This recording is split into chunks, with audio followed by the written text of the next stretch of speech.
Let me be honest with you about something. Detachment doesn't feel powerful at first, okay? It feels like punishment. It feels like staring at your phone knowing nobody's coming. It feels like biting your tongue when you could explain, you could fix it, you could reach out, but you won't. People romanticize detachment until they're the ones who has to keep their dignity while their heart is screaming. It's not poetic in the beginning. It's discipline. It's sitting with the urge to chase and choosing not to. And no, you're not broken for struggling with it. You're just not addicted to abandoning yourself anymore. So let's talk about how to actually do this. Here's the thing you need to understand first. Whatever you are attached to controls you. If your mood depends on whether they text back, they control you. If your peace depends on how a situation unfolds, it controls you. If your worth depends on getting the job, the person, the outcome, you have handed your entire emotional state to something outside of you. Think about what that actually means, okay? Someone who hasn't even earned access to the deepest version of you can make you happy, destroy your whole day just by replying or not replying. That's not love, that's not passion, that is powerlessness. Here's what nobody tells you. People can feel it. When you're energetically clinging, when you're waiting, when your energy says, I need you to validate me,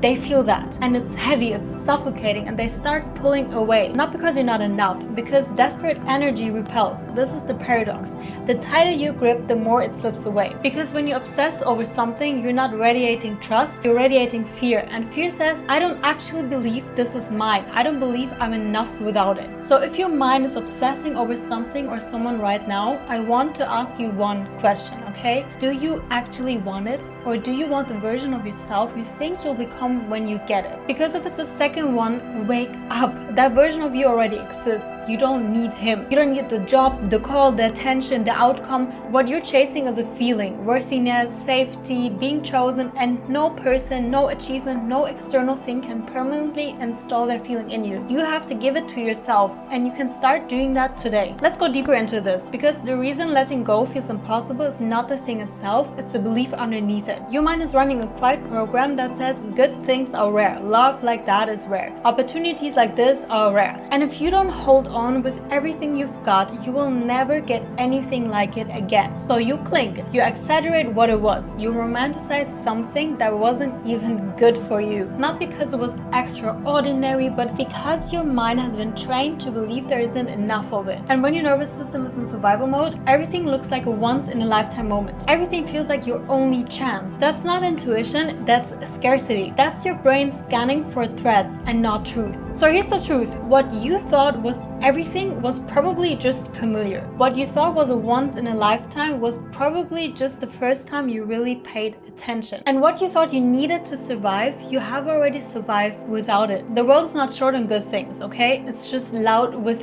fear. Now I want to give you a completely different way to see the people in your life, because this shift alone makes detachment so much easier. Every person who comes into your life has a purpose, okay? The good relationships and the painful ones. The friend who betrayed you taught you discernment. The relationship that broke you showed you exactly what you'll never accept again. Every single one was elevating you, even the ones that hurt. And here's the part people resist. Some people are only meant to be in your life for a season. When the lesson is complete, the season ends. You did your purpose in their life, they did theirs in yours. And then you were meant to separate. When you understand that this is how life works, you stop gripping people like they're your last chance at connection. You start seeing relationships for what they are. Chapters, not the whole book. You have to stop building fantasies. So much of what you're attached to is not the actual person, it's the version of them you built in your head. And then you get hurt when the real person doesn't match the fantasy. Honey, they were never that person. You did that to yourself. Detach from the fantasy and look what's actually in front of you. Nobody tells you that detachment isn't one decision, it's a process. It comes in layers. Some days you're fine, and then one picture, one song, one memory pulls you right back. That doesn't mean you failed, it means you're in one of these 5 stages. This is where it's still raw, and the work here is to stop pretending you're fine.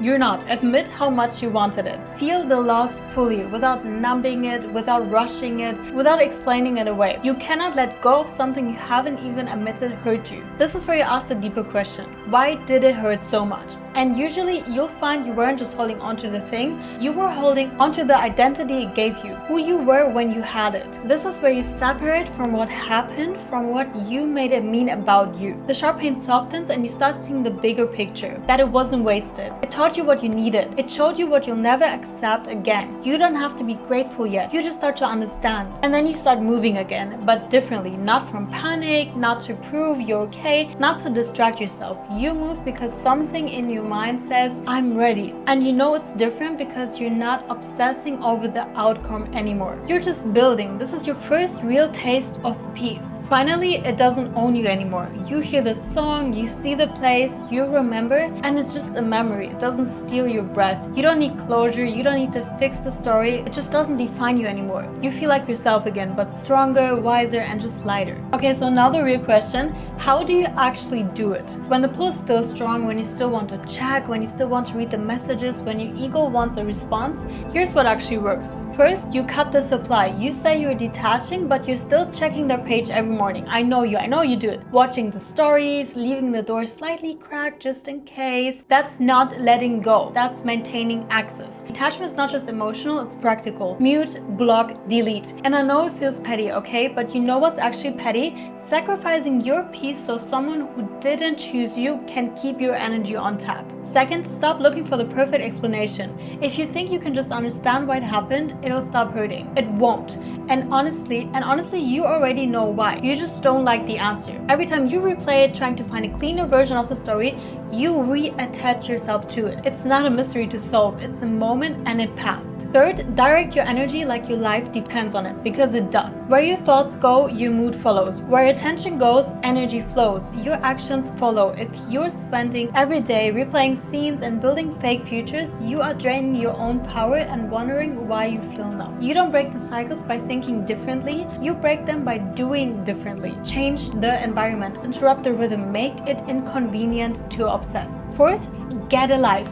And I say that with love, okay? I love you. But if you have endless hours to obsess over someone, to wait by your phone, to spiral, you don't have enough happening in your own life. Get passionate about something, learn a skill, build something, because when you're genuinely focused on your own growth, whether they text or not becomes background noise. It's not important. Of course, it's nice if it happens, but it's fine if it doesn't. That is the position you want to live from. Fifth, and this is the most important one, detach where you still want them. You're waiting for the feelings to fade before you walk away. That is not detachment. That is avoidance dressed up as patience. Real detachment happens when it still pulls, when your body wants to text and you don't. Anyone can walk away when they're over it. The shift, the actual rewiring of who you are, happens when you walk away while you still want to stay. And here's the thing I want you to carry out of this video more than anything else. The fear underneath all attachment is the fear of being left alone, of having no one. But think about every hard time you've ever been through, every night you cried, every moment you thought you wouldn't make it.